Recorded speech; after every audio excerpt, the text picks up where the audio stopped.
O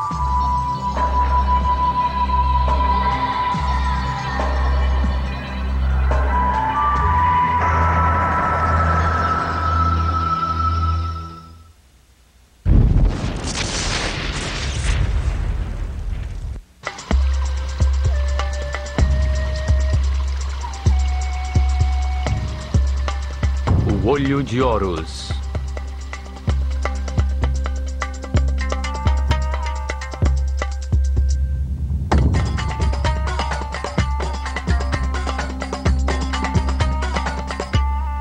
Décima parte. Philae, o princípio feminino.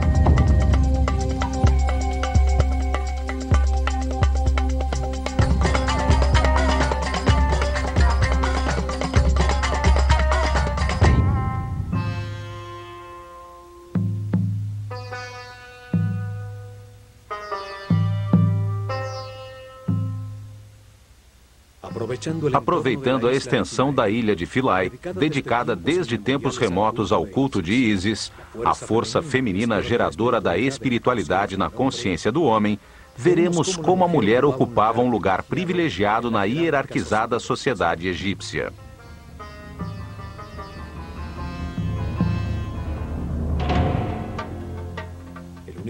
O universo egípcio estava fundamentado na dualidade, no masculino e no feminino, iguais entre si, responsáveis por gerar a ordem em meio ao caos, responsáveis por tornar o mundo cada vez mais perfeito, para depois conservá-lo eternamente.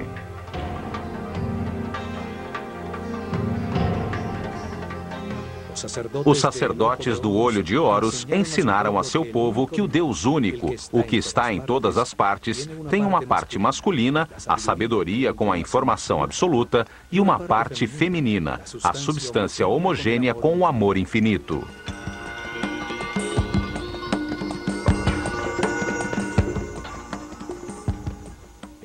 No topo do seu ordenado mundo divino, Atum, como era chamado esse Deus único, sabedoria absoluta mesmo antes da manifestação do universo, já tinha uma parte feminina, chamada Nun. Era a substância virginal, a matéria não diferenciada e homogênea, as águas ancestrais, o amor infinito. Atum e Nun, a dupla original, que se encontrava em repouso, ativa sua vontade divina, terminando o equilíbrio existente. Ao fazê-lo, transformam-se em Ptah e Sekhmet, o mesmo Deus único, porém com outras características distintas, pois sua própria vontade o pôs em movimento. Ptah, a parte masculina do Deus único, emite informação criadora, e Sekhmet, a parte feminina, a gera em sua substância de amor, manifestando-se o Fiat Lux, a energia e a substância radiante em movimento. Ptah e Sekhmet são o fogo multiplicador de tudo que foi criado. Eles geram outras duplas de divindades criadoras, as forças fundamentais, que foram chamadas Néters, extensão da causa primeira em um universo divino. A ação deste fogo radiante sobre si mesmo, sobre a substância amniótica original, gera Tefnut, a evaporação úmida, e Shu, o ar em movimento.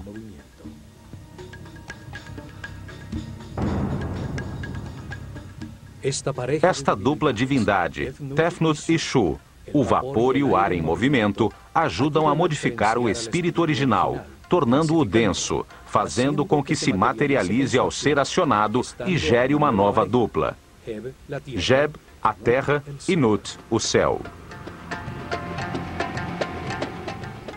Desta forma, foram criados os mundos diferenciados no espaço, os reinos minerais sob forma de sóis e planetas, os sistemas solares e as galáxias.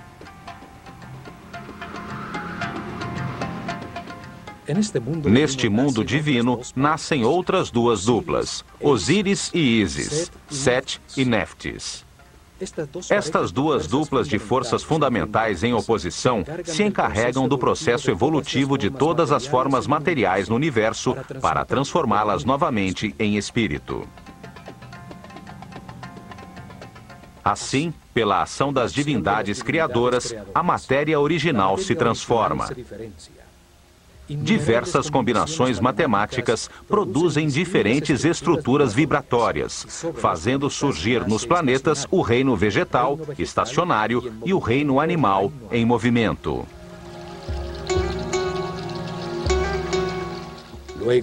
Depois, em outro ato de criação, o Deus único gera seu filho, a consciência do homem.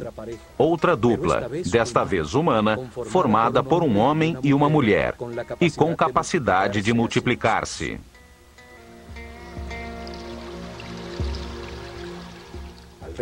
Ao fazer isto, Ptah e Sekhmet, a dupla que cria o universo, transforma-se em Amon e Mut, os princípios masculino e feminino do Deus único quando cria o homem.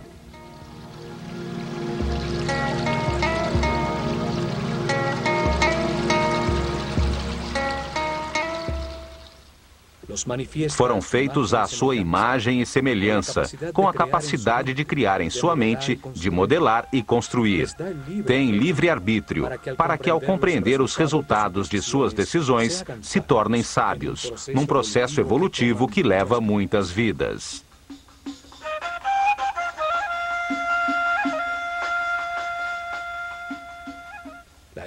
A estrutura egípcia do universo divino e humano estava fundamentada na dualidade. Por tudo isso, a mulher, com sua amorosa presença, tinha um papel muito importante na sociedade.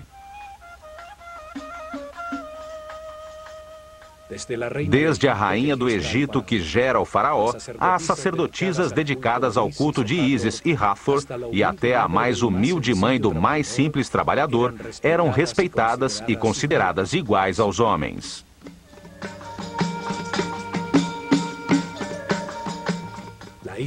A ilha de Philae era dedicada a Ísis, a figura que, como mãe de Horus, simbolizava a maternidade. Ísis ocupava no coração dos egípcios o mesmo lugar que hoje ocupa a Virgem Maria no coração dos católicos. Após milhares de anos, ainda restam centenas de suas esculturas. Em muitas delas, Ísis aparece dando proteção e amor materno a um Horus recém-nascido, em uma pose que qualquer católico identificaria com a mãe de Jesus.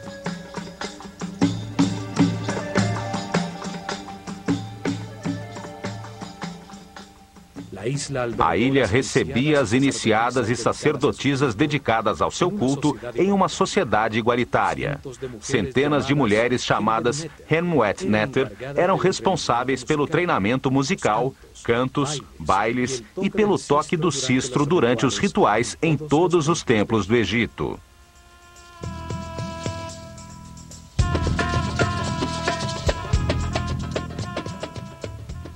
Ísis é a personificação da maternidade dedicada, da fidelidade e da delicadeza feminina. Ísis fornece a substância, as emoções superiores, o êxtase, a intuição que, com o acúmulo de amor e verdade, tornam possível a geração de Horus, a consciência imortal e permanente. Ísis é a força que leva o homem à espiritualidade, em todas as suas reencarnações, enquanto vai abandonando aos poucos sua animalidade original e transformando-se em um ser respeitoso, flexível e sábio. Esse ser vai em direção à consciência permanente, simbolizada por Horus, seu filho imortal. Ísis é a matriz desta consciência permanente. Ela gera no mundo interior de todo homem as emoções superiores, conseguindo que eleve sua frequência de vibração. Ísis manda desde as dimensões superiores em direção à consciência, a inspiração que produz as ideias e que dão lugar às artes. Ísis impulsiona a busca e o reconhecimento de Deus. Impulsiona o caminho à espiritualidade, fazendo com que cada homem, livremente, em seu interior, possa sentir a emoção superior de adorá-lo e que o levará ao êxtase.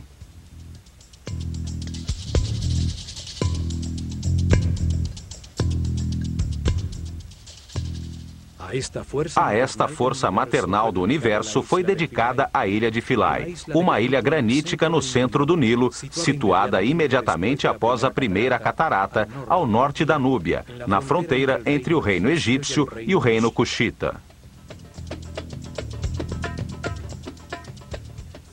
Philae quer dizer ilha ou montículo sobre as águas que emergiu no tempo de Ra. Este nome sugere o uso sagrado deste lugar desde a mais remota antiguidade.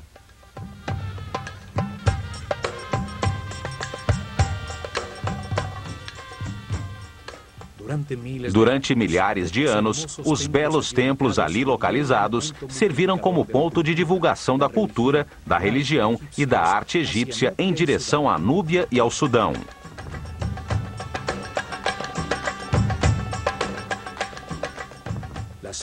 As ruínas mais antigas se encontram no canto sudeste.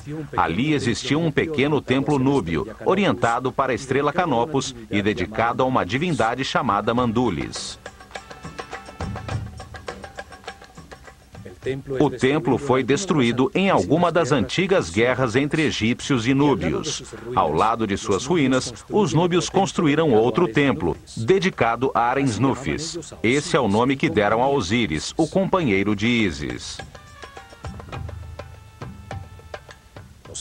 Os egípcios passaram a controlar a ilha e construíram um primeiro templo dedicado a Ísis. No ano 1250 a.C., Ramsés II deixou um marco em que afirma tê-lo reconstruído. O faraó Taharka faz o mesmo no ano 680 a.C. e 120 anos depois, no ano de 560 a.C., o faraó Amasis mandou talhar as imagens de seu pílono. 300 anos mais tarde, no canto sul, Nectanebo construiu um pequeno templo. No ano 250 a.C., os faraós ptolemaicos, herdeiros de Alexandre Magno, decidiram reorientar o eixo do templo em 21 graus, para enfocar novamente a estrela Canopus, que tinha se deslocado com o movimento do sistema solar. Os templos estelares eram desmontados e reconstruídos a cada 300 ou 400 anos para enquadrar a estrela que estudavam, pois o movimento do sistema solar pela galáxia a tirava da orientação dos pílunos.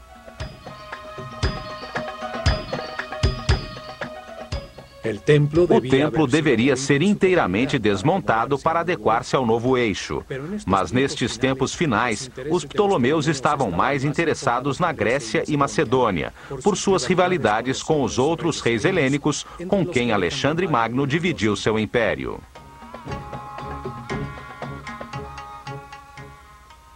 Sua localização em uma ilha tornava este trabalho ainda mais difícil. Por isso, decidiram construir um templo com um segundo pílono que enquadrasse adequadamente a abóbada celeste sem modificar o templo.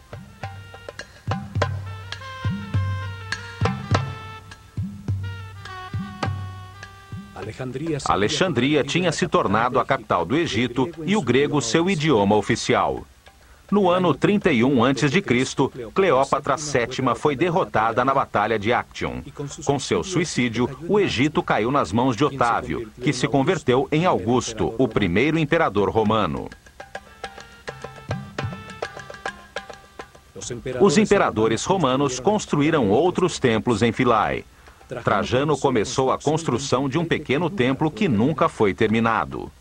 Seus capitéis representam um feixe de papiros, sobre os que ainda se encontram uns cubos de pedra que nunca chegaram a ser talhados com a efígie de Hathor.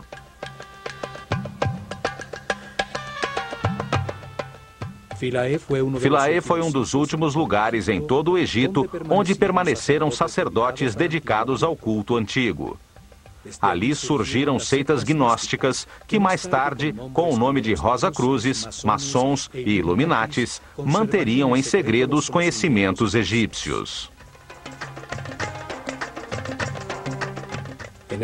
No ano de 553 d.C., a ilha, um dos últimos bastiões do chamado paganismo egípcio, foi dedicada a Santo Estevão e à Virgem Maria por um decreto do imperador Justiniano. No século XX, a ilha de Philae foi submersa pela represa de Assuan. Com fundos da Unesco, o templo e as demais construções foram desmontados, peça a peça, e reconstruídos na ilha Algíquia, a quem se deu a forma da ilha original.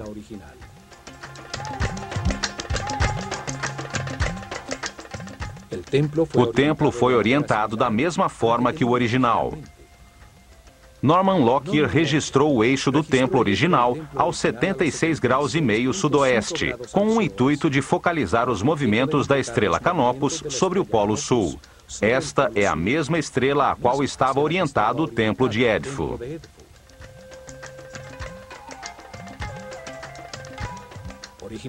Originalmente, as duas torres do píluno enquadravam Canopus, a estrela polar do sul, aos 15 graus sobre o horizonte, durante milhares de noites. Uma nova confirmação de que todos os templos egípcios estavam orientados para uma estrela ou para o sol.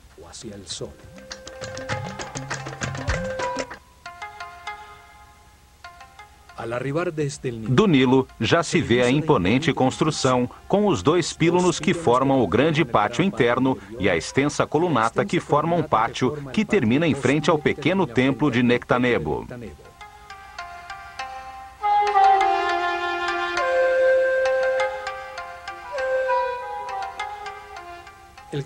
O grande pátio externo tem uma forma de trapézio pela disposição de uma colunata dupla, formada por 32 colunas construídas em um ângulo que se abre em direção ao templo, produzindo uma ilusão de maior profundidade.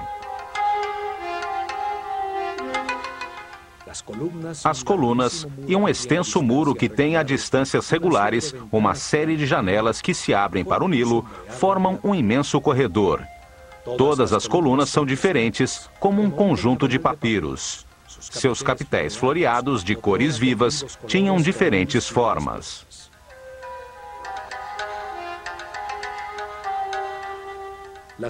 As mulheres se iniciavam como sacerdotisas nos templos dedicados ao culto das divindades femininas, como Ísis ou Hathor. Neles, educavam as responsáveis pela música e pela dança, que acompanhavam os rituais de todos os templos do Egito.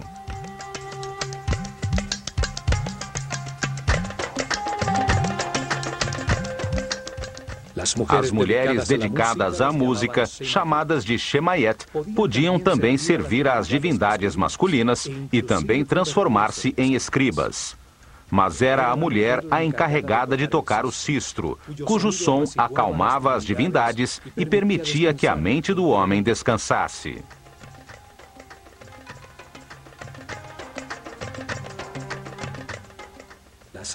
As sacerdotisas dedicadas a Hathor, divindade que representa a sexualidade feminina, o amor, a música, a dança, e cujas festividades eram de embriaguez, origem das festas dedicadas a Baco, tinham outras funções sociais. Elas traziam a fertilidade e ensinavam as artes do amor aos homens que iam casar, para que aprendessem a dar prazer à futura mulher.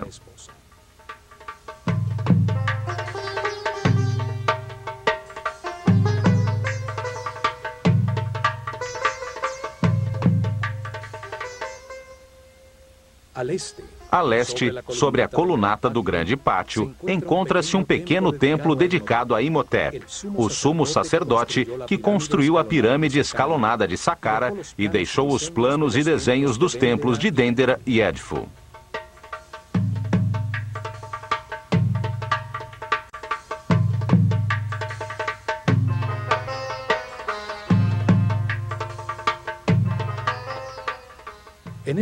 Neste primeiro píluno, assim como na maioria dos templos, está talhada a figura do faraó, neste caso, Ptolomeu XII, golpeando com sua vara de poder os chamados 9 inimigos do Egito.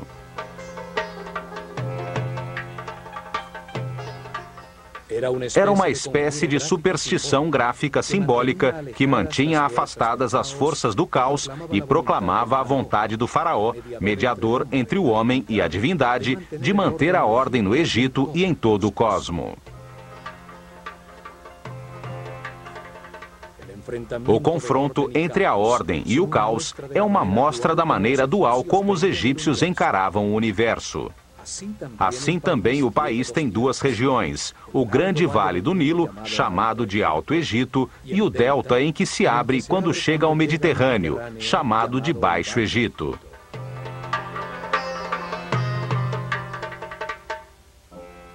O faraó unificava essa dualidade. Usava duas coroas para indicar seu domínio sobre essas duas regiões. Assim também unia o humano com o divino, pois seu corpo era tido como o molde que continha o Ka-real, um espírito responsável pelo Egito que reencarnava de faraó em faraó.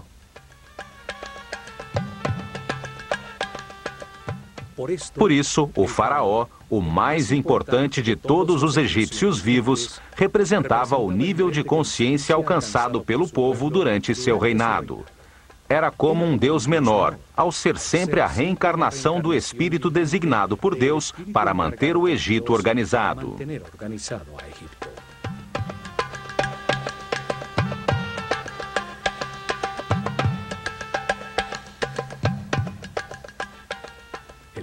O novo píluno também tem dois mastros, onde ficavam as bandeiras. Suas duas torres deveriam ser simétricas, unidas em um pórtico. No entanto, aqui em Philae, a torre esquerda tem uma porta que leva diretamente à Capela dos Nascimentos.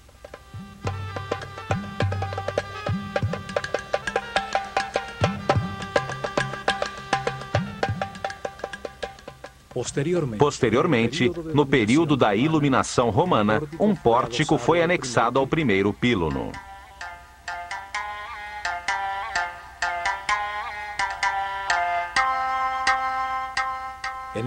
Nesta capela, celebrava-se o nascimento das divindades e de seus filhos, como Horus, e a maternidade de Ísis, nas datas em que sua representação no céu, Sírio, reaparecia anunciando o novo ano, o solstício de verão e a enchente do Nilo.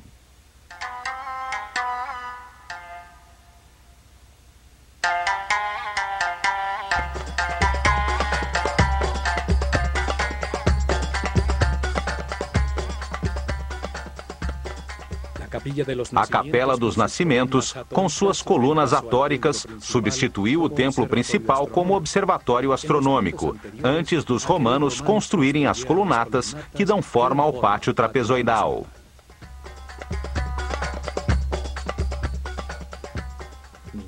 Nenhuma sociedade deu às mulheres o valor dado pelos egípcios. Sua sociedade era igualitária. Isto se devia à sua concepção filosófica de Deus.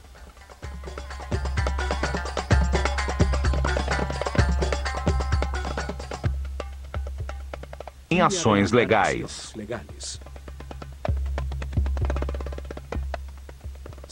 Não houve, no entanto, nenhuma mulher em função administrativa. Eram os homens os encarregados da manutenção da ordem. Era o faraó quem governava e eram homens os oficiais que administravam o império.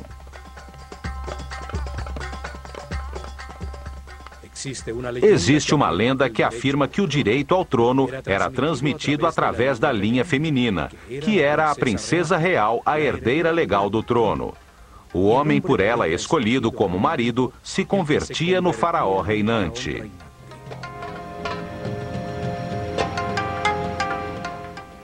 Isto obrigaria todo rei, sem importar que fosse o filho de seu predecessor, a ter que legitimar seu direito ao trono, casando-se com sua irmã ou meio-irmã.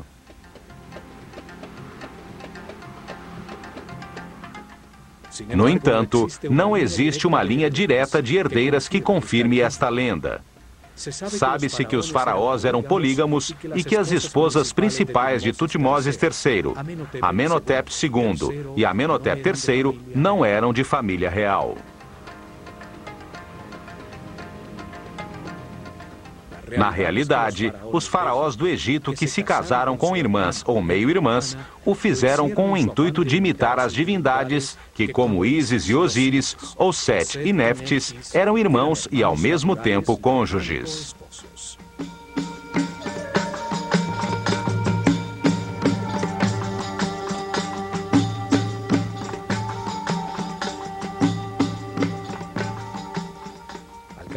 Ao casar-se com sua irmã ou sua filha, o faraó se distanciava dos súditos, que nunca se casavam assim, e se colocava ao nível das divindades, reafirmando seu direito divino de reinar. Uma mulher faraó não era uma alternativa normal no Egito. A faraó Hatshepsut chegou ao trono como regente de seu enteado Tutmoses III, filho de seu marido e meio-irmão Tutmoses II com outra mulher. Uma vez no poder, ela se vestiu como homem e assumiu o poder do faraó.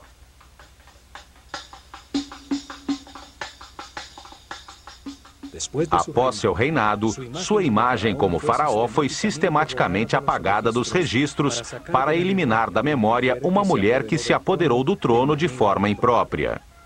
No entanto, suas imagens como rainha ainda continuam intactas.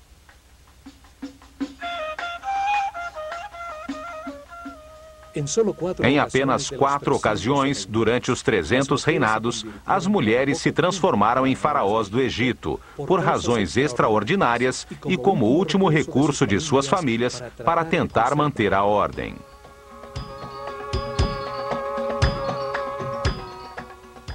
A primeira foi a rainha Nitiriket, que reinou ao final da 6ª dinastia, no começo do caos, que hoje se chama de primeiro período intermediário. A segunda foi Nefruzobk, em situação semelhante ao final da 12ª dinastia. A terceira foi Tausret, que reinou depois do caos causado por Moisés com suas 10 pragas, quando seu marido Sete II morreu afogado cruzando o Mar Vermelho. E a quarta foi Cleópatra, que matou seu irmão antes que o Egito se transformasse em província romana. Todas tinham em comum serem rainhas do Egito por terem se casado com o faraó e chegarem ao trono pela morte destes em circunstâncias extraordinárias.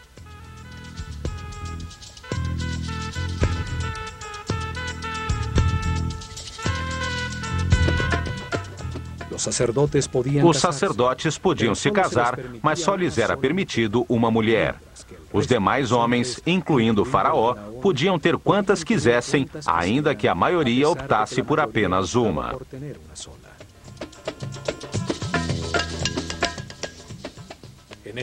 No Egito, existia a separação legal em caso de fracasso do casamento. O homem era obrigado a devolver todas as propriedades e riquezas que a família da mulher havia dado em dote, mais uma parte das suas para os filhos que tivessem tido. Para tanto, somente tinham que dizer, perante o sacerdote do templo e testemunhas das duas famílias, as seguintes palavras: Eu me separo de ti como mulher ou marido e me afasto de ti para sempre. Renuncio a meus direitos sobre ti. Que a vida te dê outro companheiro ou companheira no lugar a que queiras te dirigir.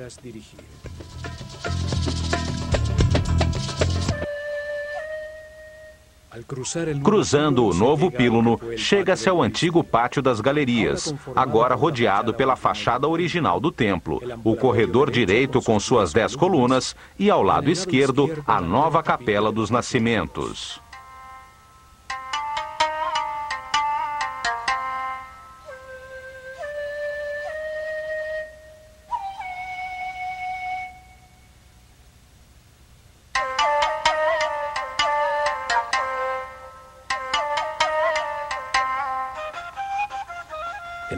Neste pátio encontra-se o marco com o cartucho de Ptolomeu e Cleópatra, que serviu a Champollion para decifrar o decreto escrito em hieroglifos grego e demótico na famosa Pedra da Roseta.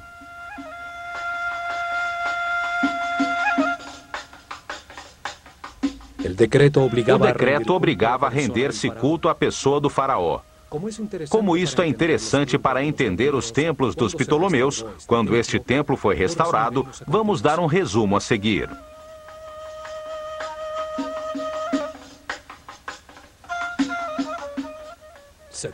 Decreta-se que todos os templos do Egito devem destinar em seu interior, ao lado dos santuários dos deuses, um lugar que mantenha uma imagem em ouro do eterno rei Ptolomeu, o amado de Ptah, o deus Epifânio Eucaristos, diante do qual deve-se colocar a imagem da divindade principal do templo, entregando-lhe a arma da vitória.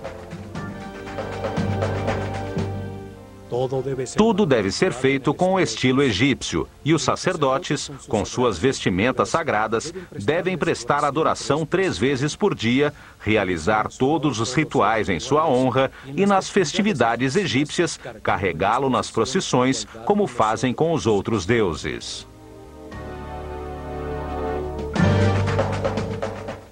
Para os sacerdotes egípcios, o homem é um animal, até poder controlar conscientemente as condutas automáticas geradas pelo instinto. As reações automáticas do instinto permitem aos animais e aos homens ignorantes procriar, manter e defender a vida.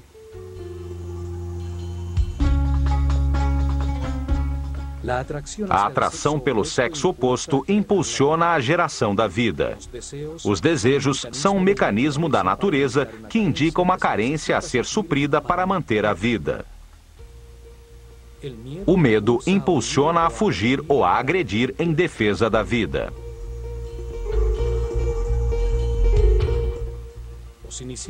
Os iniciados aprendiam que os instintos são uma limitação para a realização espiritual superior.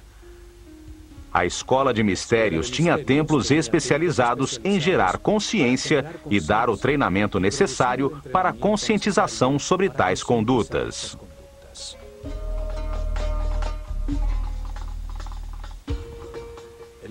O instinto de agressão era controlado em templos como Kom-Ombo. Ali, os medos eram superados pela compreensão de que nada há a temer, que a morte é apenas um passo para outra vida. Aprendia-se que o medo apenas desperdiça a energia vital necessária para que se atinja a paz interior.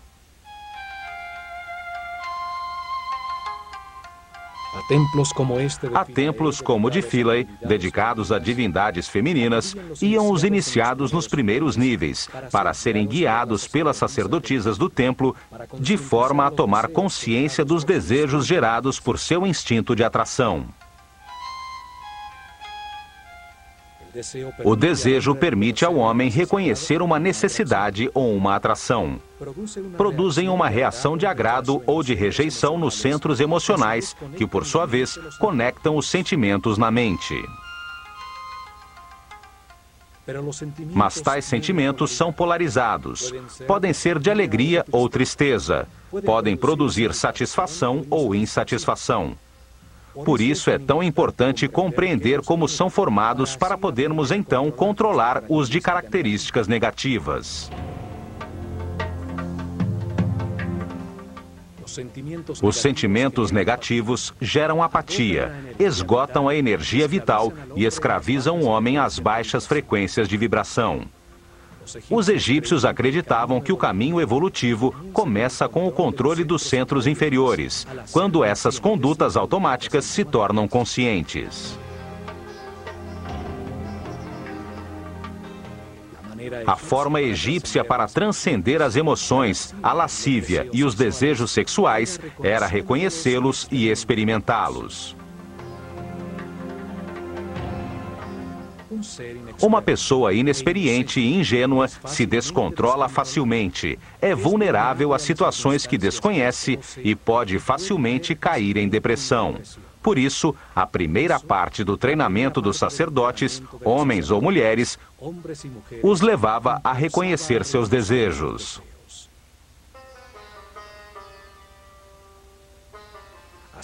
Aprendiam que ao ativar os centros inferiores e os sentimentos através do amor e da compreensão, o resultado para a mente é sempre de paz, harmonia e felicidade. O templo era considerado pelos sacerdotes como um modelo do mundo no momento inicial da criação. Nesse momento, Deus manifestou o universo, emergindo um pequeno monte de terra das águas do caos, de forma similar ao que acontecia quando as águas transbordadas do Nilo se retiravam todos os anos, permitindo que o Deus Criador aparecesse trazendo vida nova ao país. O acesso através de uma escadaria externa fazia com que o santuário se transformasse no montículo da criação, onde Ísis, a divindade deste templo, se manifestava dentro da estátua que a personificava.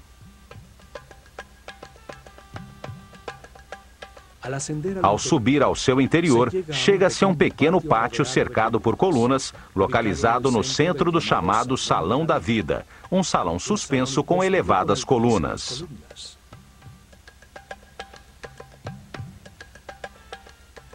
Este salão suspenso em frente aos espaços interiores do templo representa o pântano no montículo original da criação, onde crescem as plantas e papiros simbolizados pelas colunas do templo.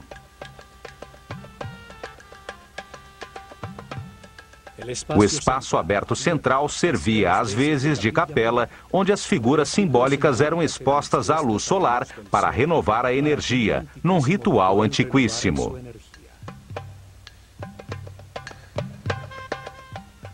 Aqui era homenageada a bondade do Sol por criar e sustentar o mundo, para renovar de energia as forças criadoras, as que impulsionam o processo evolutivo na consciência do homem, que devolverá a matéria a Deus.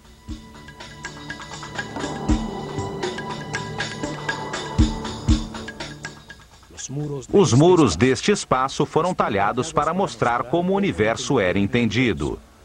Vemos também outras talhas de numerosas cruzes cópticas, marcas da nova filosofia que chegou ao Egito quando Philae se transformou numa igreja católica.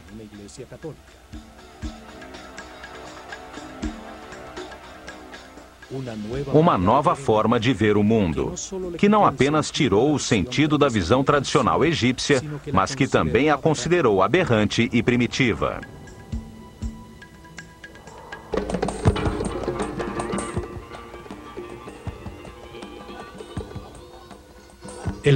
O Salão da Vida, ou Per Ankh, servia como um escritório, onde eram escritos, copiados, editados e armazenados os textos sagrados. Ali eram feitas em papiros as ilustrações mestras que deviam ser talhadas nos muros do templo.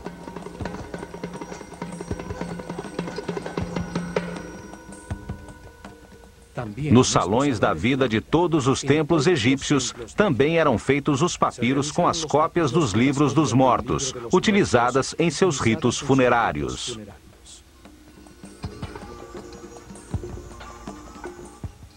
A Casa da Vida era o centro de ensinamento do templo.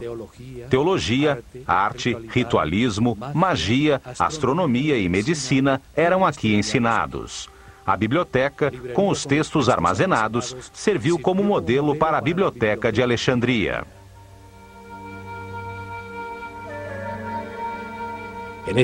Neste salão, as sacerdotisas tocavam harpa. Eram entoados os cânticos e feitas as músicas que acompanhavam todos os ritos religiosos. Os egípcios acreditavam que a música tinha uma origem divina. Os muros dos templos nos mostram que eles usavam muitos instrumentos de percussão, tambores, flautas e os sistros, que eram fundamentais nos ritos funerários e nas procissões.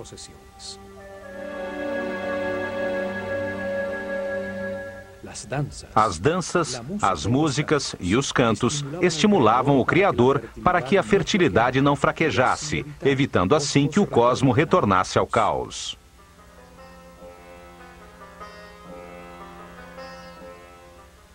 As sacerdotisas também cuidavam dos doentes que chegavam ao sanatório do templo em busca de ajuda e do conhecimento dos sacerdotes.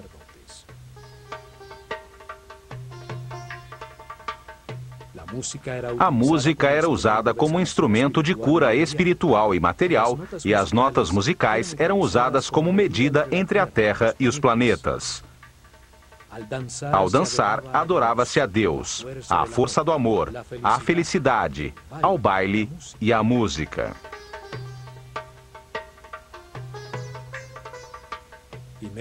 Em seguida, tem-se acesso ao Salão das Aparições, que neste caso não é suspenso, com o tradicional salão aberto para o exterior para receber as oferendas do povo.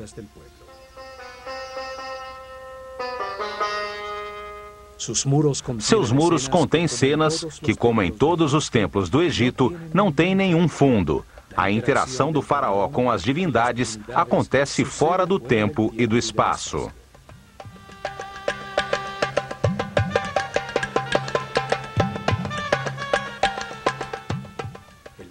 O templo era o cenário onde se representavam os diferentes rituais de forma dinâmica, em meio ao som musical das vozes e instrumentos, o recitar das palavras dos ritos, o cheiro de incenso, em louvor à divindade, para conseguir seu apoio na continuação do universo organizado.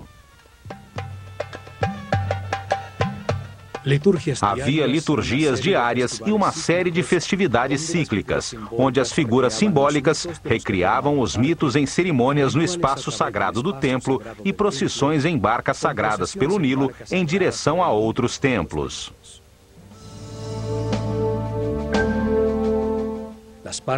As diversas partes que formavam o templo eram, acima de tudo, funcionais e demonstravam a forma como os sacerdotes egípcios entendiam o universo. Ali, o rito lhes dava o poder, legitimando a ordem social de sua civilização. O rito gerava e organizava essa ordem social.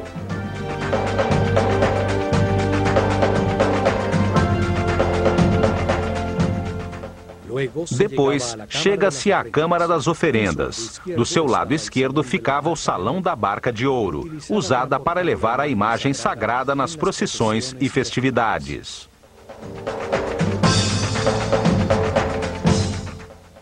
Saía da antecâmara uma comprida escada reta que levava ao terraço do templo, onde se realizavam as cerimônias e os registros do céu, assim como nos outros templos do Egito.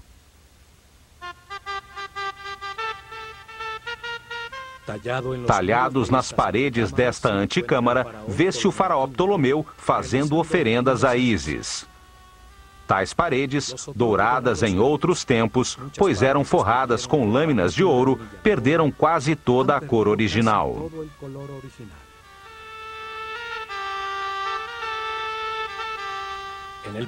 No ponto central do templo estava o Santuário de Ísis, que continha em seu interior um altar de granito com a imagem de ouro da divindade. Era a estátua do culto, que era levada na barca de ouro durante as procissões e rituais.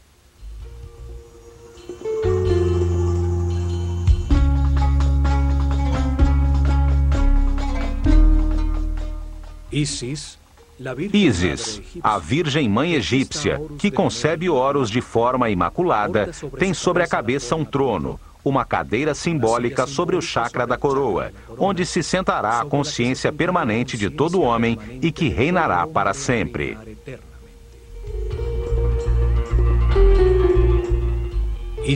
Ísis é a tradução grega do nome egípcio Aset, que significa trono da consciência.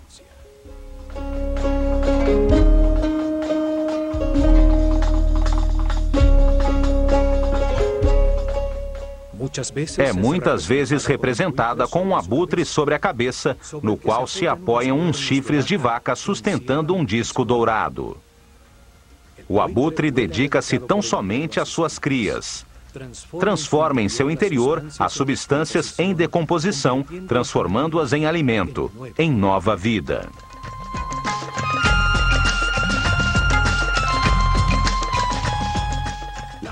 A vaca, que transforma a vegetação em alimento para o homem, era para os egípcios o símbolo do princípio nutritivo.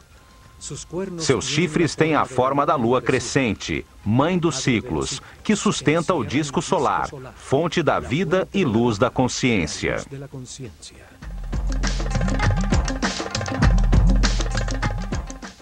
Este santuário simbolizava o respeito que os egípcios tinham pela maternidade, um respeito baseado na busca da ordem e do equilíbrio.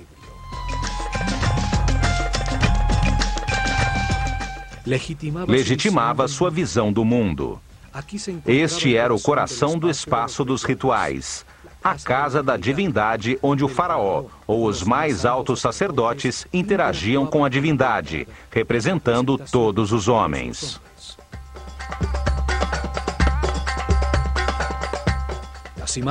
As imagens talhadas da divindade permitem que torne a viver na mente de todos os que a observam, fazendo com que participem simbolicamente de seus rituais e compartilhem suas oferendas.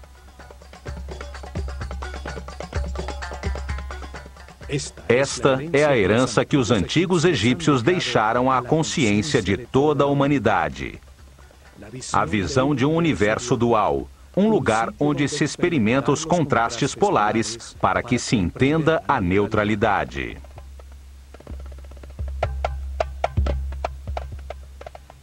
Uma escola desenhada por Deus de forma perfeita para transformar por sucessivas reencarnações um inocente em sábio, um animal em super-homem, graças à experiência adquirida a partir de suas próprias decisões.